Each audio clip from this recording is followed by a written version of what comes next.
गाँठे यत्रो महँगा हालेर 2500 किनेर यो खुकुरले केही उद्घाटन गर्नुपर्ने चाहिँ भएको छ है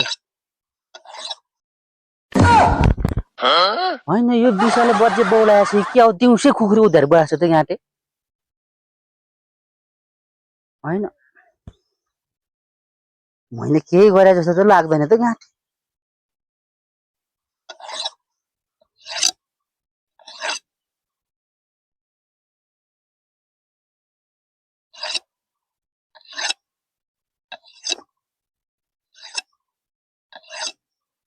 खुकुरी त कत्रो छ त राम राम तिल तिल तल्का छ त गाँठे एकछिन बसेर सोच भाइ मैले केही गरे जस्तो त लाग्दैन यो बजेल त दिउँसै छप्काउला जस्तो छ जानुभन्दा त यतै जानु बेस्ट छ